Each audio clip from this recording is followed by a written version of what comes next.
another episode of Terrific TV Toys. We're very excited that you could join us for this episode as we're going to be showing you something extremely special. Oh no! Someone's in trouble. Pardon me.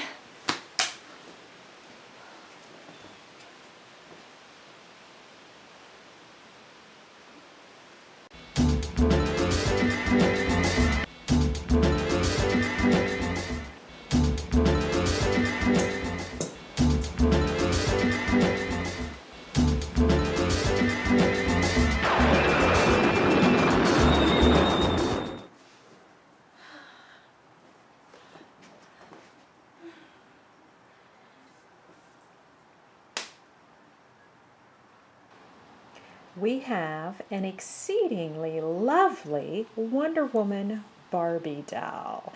And while this is not an official TV toy on paper, I would like to say that it's very influenced by the classic television show of Wonder Woman featuring Lynda Carter, because really, look at this cape. I mean, this cape really makes the doll. I've always thought this. This is a 1999 doll by Mattel, and I got it when it first came out, and it was on the store shelves. And to me, the cape has always been the best feature of this doll. There have been different Wonder Woman Barbie dolls over the years. Mattel also did another Wonder Woman not long after this. That was part of a set that also had Poison Ivy and Batgirl in it, and maybe we'll look at those in a future episode of Terrific TV Toys because I have those downstairs. And then also Mattel just did a Wonder Woman Barbie for the Batman Superman movie that came out recently with the different kind of the Xena Warrior Princess Amazonian outfit on Xena Amazon Princess, and that's a lovely one too.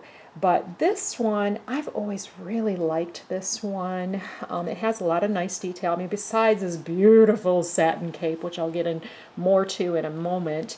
Look at the lasso. The lasso is really nice, actually sort of woven metallic rope. And it's it attaches to her belt, and then it also has this little piece that when I show you the image of the box, of her in the box in a moment, you'll see that, you know, she can kind of hang on to one end of it here like she's about to throw it. So the lasso is very nice too. And the bracelets, you've got the silver bracelets, and those are actually removable. So nice touch too, instead of maybe being painted on. I'm reminded of the Mego doll from the 1970s when the show was on the air, which you'll see in a different episode of this show. And then the cape, you can see it's got the nice little button attachment here that easily comes off. The outfit itself has clear. Oh wow, those have become, she's been in the box for a few years here at my house. Those clear plastic, and I just broke one, uh-oh. That's why this is like live TV right here. But I was about to say that over time, these clear plastic little straps that are for her bodice, I guess you'll say, have kind of become stuck to the figure. So do not try this at home. And then the rest of the outfit, you've got the metallic belt, and you've got the metallic Wonder Woman logo on the front, which is separate from the red satin underneath. And then you've got the satin tights, which really are more satin panties, as we all know, in keeping with the second season and third season of the TV show, when she was updated for the 1970s, as opposed to the first season, which was the 1940s Nazi era, which actually is my favorite season of the show. But, oh, and then here on the inside of her cape, let's not forget this detail. She can kind of, with that same sort of plastic, clear plastic material as the straps, she can hold on to her cape, so you can put her in all sorts of wonderful action poses. Now, the only thing I really don't like about this particular Wonder Woman, I think the detail is wonderful. I love the shape. The other Wonder Woman that I mentioned that was done not long after this, that was part of that set, is the other sort of PC shape of Barbie, where she's got a little bit wider hips and a little bit smaller chest and that kind of thing. But this is very much the trademark Barbie mold from the 1970s and 80s, and I'm sure into the 90s too, that you saw in a lot of Barbie dolls. Really the mold that made this Barbie famous. But one thing, getting back to what I really don't like about this particular Wonder Woman Barbie, is these are not boots. They're soft satin booties. In my opinion, they're a fail on this Barbie doll. You can tell me your opinion too if you want to comment below.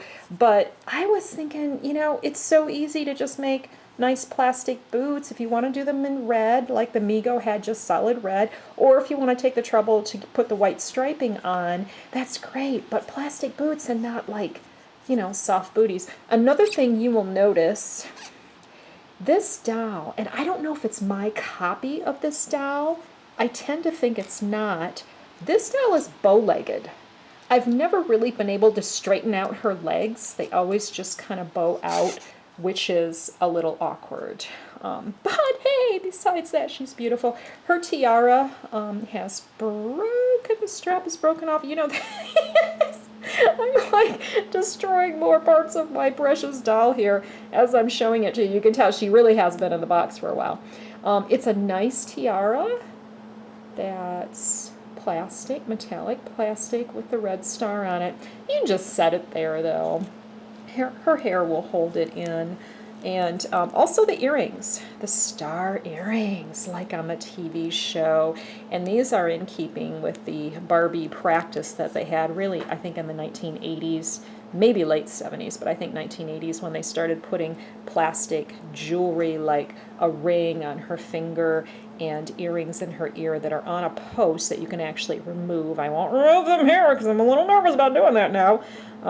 But I have I mentioned in another episode that I have Barbie that's called Pretty Changes Barbie downstairs also, that I'm hoping to do an episode of eventually, although she's not related to any TV show. But she has lots of accessories like that. The hair, let's talk a minute about the hair. When I first got this Barbie, oh my gosh, the hair was amazing and so beautifully curled and sweet and soft and shiny. But over time, as happens with most dolls like this, the curls have fallen out, and before I started shooting, I was trying to tame it a little bit. It's not terrible. It's not like maybe, oh, I don't know, the Cher doll you see in another episode, or the Dolly Parton doll.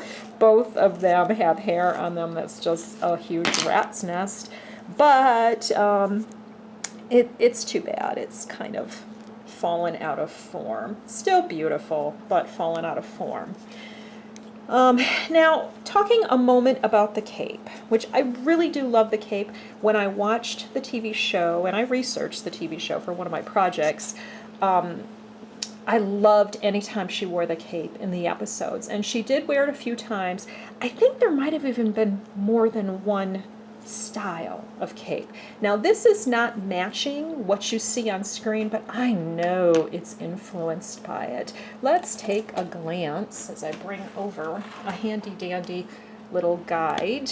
First of all, I want to show you, I want to direct you to a number of resources online if you want to learn more about this doll or like dolls or Wonder Woman in general.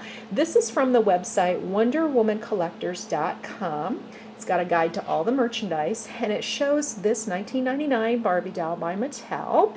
And it also, the reason I want to show you this to you is it shows the box too. So you can see her in the box, the front and back, and that's nice. It shows you exactly how she arrived on the store shelves and a little bit about her history that it shows on the back of the box.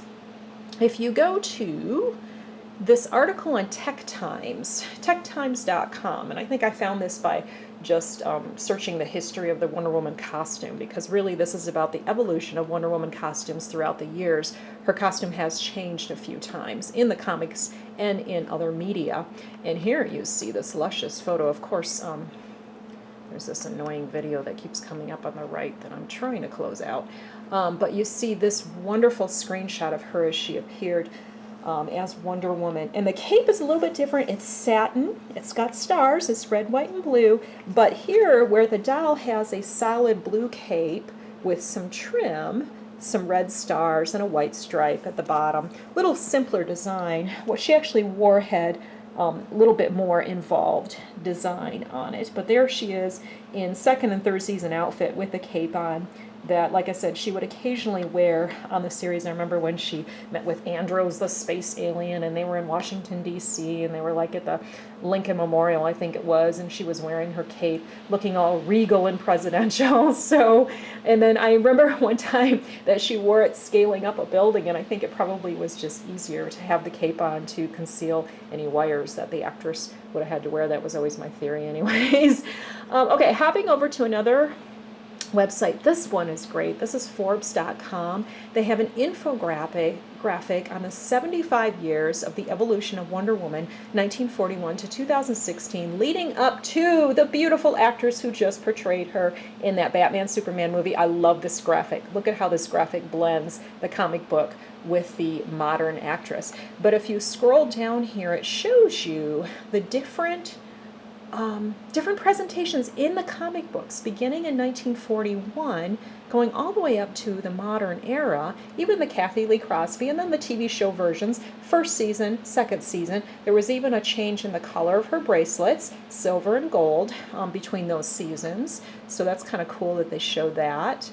Other comic book versions, I'm definitely glad that was short-lived. That was atrocious. She's basically kept a very similar look over the years. You can see the New 52, they simplified her costume quite a bit. And then there's those awful straight pants that were very controversial. I remember when those were announced and they tried to do that TV pilot that did not take off, and everybody hated those pants. And they actually, in fan reaction, if I remember correctly, they really did respond to fan reaction, and they tweaked the outfit quite a bit. And then bringing you up until the movie with the Xena look that I mentioned. So cool resources there. But getting back to the reason I researched all of this is that I really felt like the cape was a TV thing. I was trying to find out if they showed the cape in the comics, and I couldn't really determine that. I haven't read a lot of early comics for Wonder Woman myself. I started reading Wonder Woman in the 1970s when I was a kid, and so my Wonder Woman comics are from that time period, and that would have been influenced by the TV show. And so I don't know. Comment below if you know if she ever wore a cape before that, or if that really was an advent of the TV series. That's what I'm using to tie this gal into a TV toy, because how can you, like I said, look at this beautiful cape and not think Lynda Carter and the TV show? I will note that she's part of the Barbie Collectibles series, and she came with this stand that has the logo on it. It is stamped, actually the stand is stamped 1997, Mattel, Inc., China on the bottom. And then you can put her in place there, which I will demonstrate real quick. She's so beautiful.